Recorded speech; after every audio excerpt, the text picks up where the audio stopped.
humans. This is Riki from rikilikemagic, and Shibby says hi. So I haven't done these in a while where I talk about life and things I've been thinking of about life. I mainly talk about K-pop dances and the techniques behind K-pop dances, but I'm also really passionate about understanding oneself and understanding life a bit more, or almost like understanding how little you can ever understand about life. So today I wanted to talk about the body, your body, my body, the incredible vessel that we are gifted in this life. And I just have so much to say about this subject because it's something I'm really passionate about. Obviously, I am a dancer. However, no matter how much I learn and connect with my body, there is just depths that I can't even comprehend, and they never cease to surprise me. And in this video, I wanted to talk a little bit about how we listen to our bodies, or how we don't listen to our bodies most of the time. I wanted to talk about that your body is trying to tell you something almost all of the time. And I would almost argue that a lot of the answers that we are searching for are right in here. Now, I know that's a big statement, but I believe it. I may do several parts to this video, as it's a topic I could talk about for literally hours. But in this video, I just kind of wanted to give you examples of what I'm even talking about, especially for people who don't work with their body on a daily basis and who don't connect and listen to the tiny little intricacies and things like that. I mean, I would be one to do this daily, and even I am at a loss sometimes for what my body is trying to tell me. So the examples I'm going to give you are many experiences in my life where I have been in severe pain to the point where I would have called myself injured. I would have said I had an injury. And when you have an injury, you go to a physio, which I would do, and that would never help. It would short-term lessen the pain, but it would never help. And what would actually help, and this is like many times in my life, to the point that I just can't ignore it anymore, the only thing that would actually heal my injury, my technically physical mechanical injury, would be if I were to deal with the emotional and personal problems that I was having around that time. So we don't really connect emotional issues to physical sensation. That's not in our common vernacular. That's not what most people would just consider a part of life. And that's just mad to me, because my entire life has been to prove the contrary. I mean, I'm not even looking for this way of thinking. This way of thinking was inbuilt in me, it was built in me. My body would only get better. I would only be able to go back dancing after going to counseling, for example, or really like working through the problems that I was having in my personal life at the time. So without further ado, I will tell you what I'm talking about. The first like proper clear instance of this was actually one of the most profound of my life as well. It was when I was 15 and I started dancing, and I was obsessed and I was dancing constantly. But I was also, over time, I was feeling this really intense pain in my lower back. I can pinpoint it to you, like without fail. I can find the point where I, even back when I was 15, felt that intense pain. And I can feel it even today for a particular reason that I'll end this story with. But it was so bad, the pain was so severe that one day I was even stretching and I got locked into a position where I couldn't move out of my stretch. It was a hamstring stretch, and I was just like, could not move. And it was so bad, so I had an MRI and it showed that absolutely nothing was wrong with my back. There was no irregularities, nothing at all, but this pain was real and yeah, extremely painful. It was hindering my dancing, it was hindering my sleep. I was way less flexible on my right side because everything was locked in the top of my right pelvis, the very bottom of my back. It was just horrific. That only lessened when I went to see a counsellor for something that was happening in my family at the time. So I started to emotionally express and cry and work through all of this stuff that I was feeling. And over time, that thing in my back started to loosen, and it wasn't a problem anymore. Now I say that, it wasn't a problem anymore.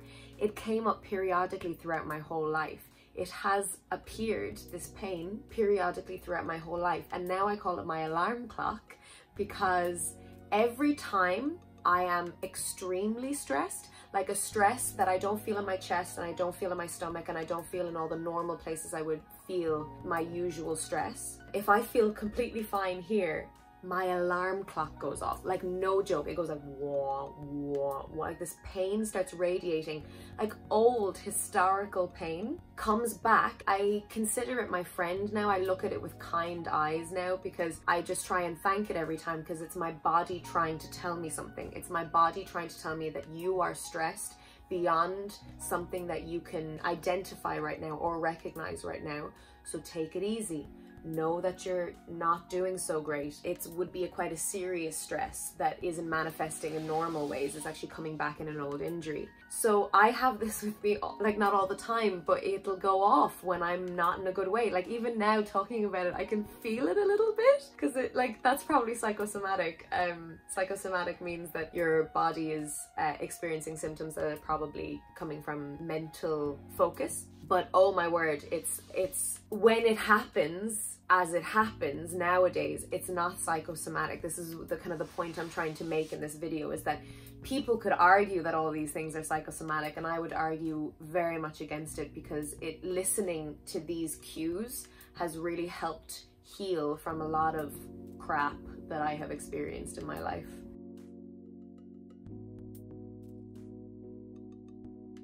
So that's example number one. Example number two is kind of fast forward a lot later in my life. I could definitely name you 100 million examples, but for now I'll just kind of talk about the biggest ones. When I was in college, I was in my 4th year, so I would have been around 21, 22, and we were doing a breathing exercise, and I've always found it very difficult to breathe mindfully. So whenever meditation or like dance classes or yoga classes ask you to breathe, I find that very difficult. And actually over time I've realized that it's something my body is holding that needs to heal in its own time. Breathing is really, really connected to a lot of emotional anguish I have had in my early life. So then there's a lot of tension around my ribs, and when I think about breathing, it's a very intense process of suddenly when my body is activated in that way and I put my mind there, my body starts to release a lot of tension and I would say trauma. So I have to be very gentle and careful with myself, and I intend to get better, but all of these things take time. But I did not know any of this when I was 22, and I was in a class. We were all lying on the ground and knees up and soles of our feet on the floor, and I was just looking at the ceiling or closing my eyes, and it was a very intense breathing exercise, and I wasn't doing very well at the time anyway. It was a really intense breathing exercise where you had to think about different quadrants of your lungs. So you had to think about breathing into your upper left quadrant of your lung and then move that into your bottom right. I mean, it was mad. I mean, cool if I had been in any other state, but I was in this state, and opening my breathing in such a way did not just make me panicked. I had a full memory flashback. I actually went back in time and felt like I was reliving a thing that happened in my life, which I think is a bit too personal just right now for my time on this channel. But I literally had a full-on flashback, and I wasn't in the studio anymore, and I was with my family in a particular situation. I just burst out crying. I think I had a panic attack, but I didn't know what a panic attack was at that point. And I had to get up and run out of the room in front of everyone lying on the floor. Like, it wasn't a fun day. That's when I started going to counseling for, I think, the 2nd or 3rd time in my life, because I was like, okay, there's things that I am not dealing with, and my poor body has to hold it for me. I think this is what this video is all about, is that I'm really realizing I am a very sensitive person, and sensitive in all that word encompasses. So not just emotionally, I am extremely acutely aware of things. I feel things on a very deep level, and I think that this is happening to other people too, but we don't talk about how important our body is for helping us navigate through this world. Yes, our brain is the central hub and all those lovely nerves that go down our spine and help control our body and things like that, but the body isn't just a slave to the brain. The body is given tasks and memory and functions so that the brain doesn't have to do everything, is what I believe. Now, I am not a neuroscientist and I'm not trained in this way, but I know my lived experience. I also know that there's a whole form of psychotherapy based around the body, and it's called biodynamic psychotherapy. So people acknowledge that this thing that we're living in is speaking to us all of the time. And if we cut that off or dismiss that, over time we can get really sick and really scared and lose our functions over time, because our bodies are holding pain and stuff, and also like happy things, but it's the bad things that accumulate over time and hurt us, I think, long term. So example number 3 was a much kind of smaller situation, smaller example, but in a dance class once. So I tend to have a lot of tension along my collarbone. That's released over time because I've worked on that in my sternum, and also up my neck and down my shoulders. I mean, much less now, but I used to have a tendency to be super locked here when I moved. In contemporary dance anyway, you do a lot of improvisational exercises where you're just given a task and then you have to think about that task and move at the same time. So you're kind of holding this intention. So we had to just dance with our collarbone once, and I was, you know, it's like, that's impossible, but at the same time it generates really interesting movement. So I was just doing that one day in class. I finished my improvisation. I remember it, like I will forever remember these experiences, because your body is holding memory, like it really is. And I was crouched over myself when I finished the improvisation, and I was on my feet were tucked underneath me, and I was just hanging over, and I just started like very gently crying. Silently crying. The teacher didn't even know, because I just wiped away the tears when I was done. Something had released in my collarbone, in this whole area, because I'd been moving just from it and with it. So all of these micro movements were helping release a lot of tension that I was holding here, and because of that I felt really sad, and it all just came out for a second. A wave came out, and I unleashed something, and I expressed something, and then I didn't have that same problem here since. So I think this is another thing I want to encourage people, anyone listening to this, if you are, you can let these things go. It's really difficult and painful. The process is painful, but on the other side, there's a lighter, more free version of you waiting. It's just we don't consciously know we're holding so much. It's not like you're going to release everything and then you'll be fine. It's this daily practice of noticing and recognizing and doing what your body is asking you to do. And that moment for me was one of the clearest lessons of telling me, like, your body is doing a lot, and I think it helps to recognize that. So my final example is a mad one as well. I mean, just bizarre. I was doing a week-long intensive. So the collarbone story was from my master's. So this was when I would have been 25, 26 then, and that happened. And then in the same year, I did an intensive movement week in a technique called Klein technique, K-L-E-I-N, and it's an alignment movement principle based around working with your skeleton and releasing muscular tension so that the skeleton can hold the body up versus muscles. A lot of contemporary dance practices have found things like Klein technique or Feldenkrais or Hana somatics helpful in releasing muscular tension, because we get quite strong, but to get this nice sense of flow and also to prevent injury, it's helpful to do these movement practices in order to release the body. And the body knows how to hold itself. It does. It fully knows how to take care of itself if you just get out of its way. So a lot of these practices are centered around that. So we were doing this movement week.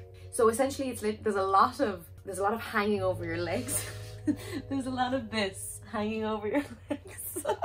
And like literally you could stay like that for 20 minutes and things, and it's really, really intense, but it's just their way of releasing the body. And listen, you're a student and you're doing what you're told, and it was day 2 of doing all these doing all these hangovers.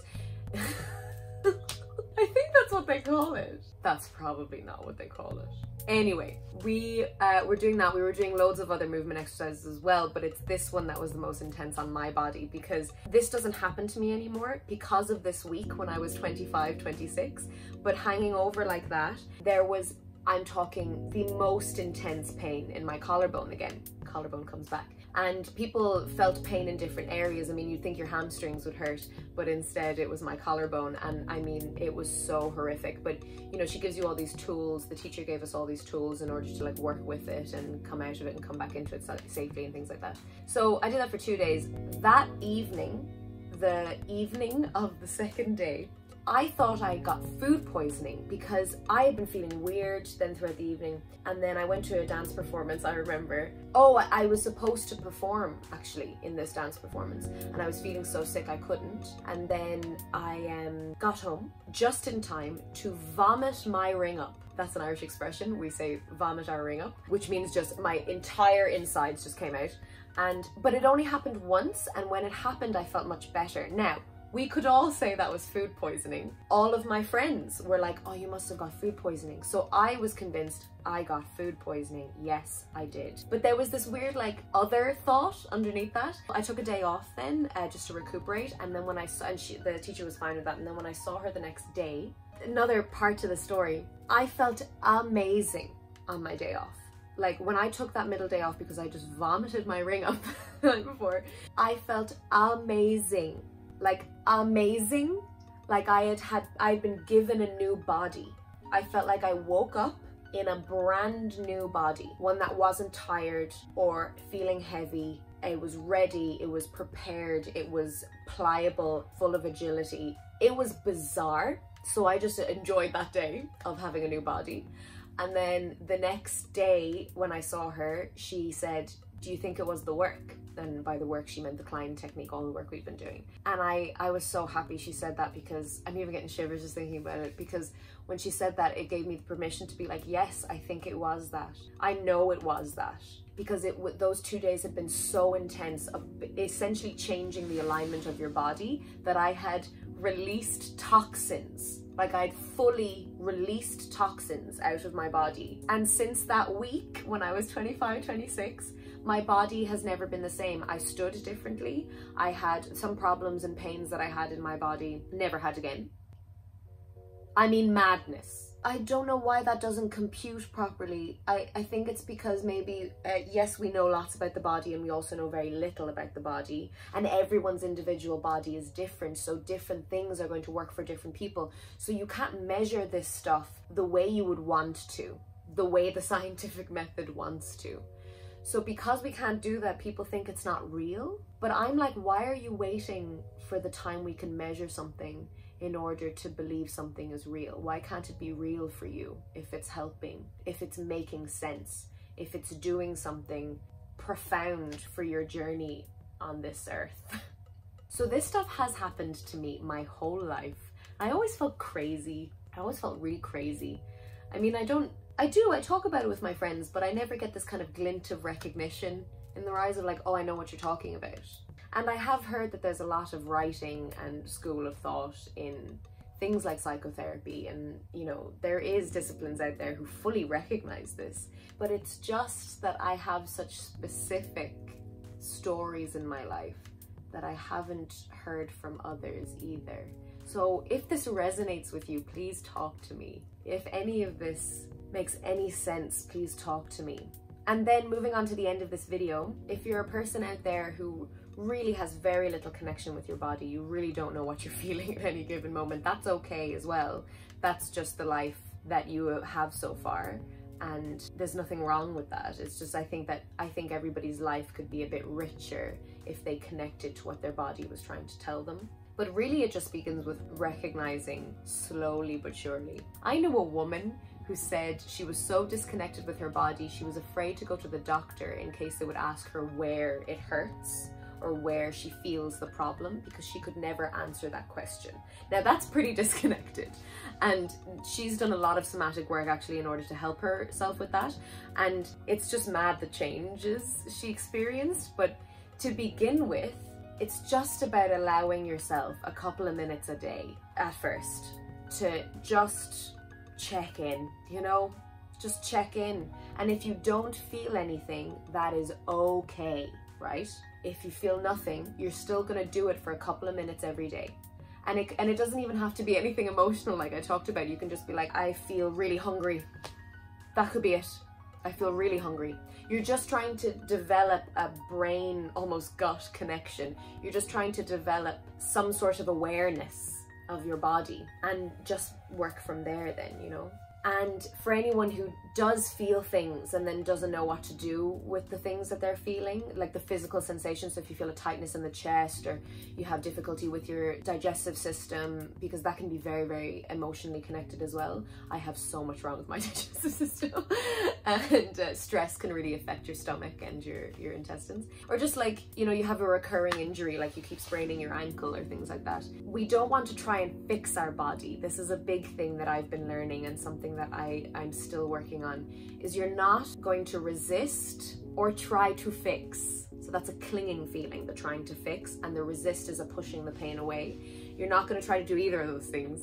You're just going to allow, you're just going to listen, just going to sit there and be like, okay, I have pains in my chest.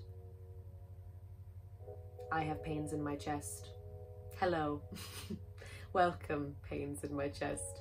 And that's just a first step. There's other, you know, there's ways you can work with yourself from then on, but I just want to offer that just allow it to be there. And it could get a little bit intense, and if it does, you don't have to continue. If you're feeling uncomfortable or unsafe, you don't have to continue down that road. But if you're ready, and if your body is ready, you could have a cry. You could throw something at the wall and feel 1,000,000 times better. And that's weird and funny, but it's actually what your body needs. A lot of the time it just needs to get stuff out, and you can do that for it if you're listening to it, you know? I have school copybooks that I have bought specifically to tear up when I'm extremely angry, because I'm not used to anger. I've only recently gotten in touch with my anger again, and because I don't want to hurt the people I love around me or myself, I will tear to shreds these cheap copybooks. And I know that's a waste of paper, but it's better than nothing. It's better than punching a wall or punching someone I love. Yeah, I'm gonna leave it there. Thank you for listening. You're wonderful if you got this far. If you want to share any of your own stories, if you have any questions for me or anything, you can find me on social media, and I'll be reading the comments below. Take care of that beautiful body of yours, because it's really trying to take care of you. If you enjoyed this video, you can like, you can subscribe, you can ring the little bell that gives you all the notifications, you can share it with your friends, and you can follow me on Instagram and Facebook. Remember, you are who you choose to be, and you're part of something bigger and deeper than yourself. And Shippy says bye.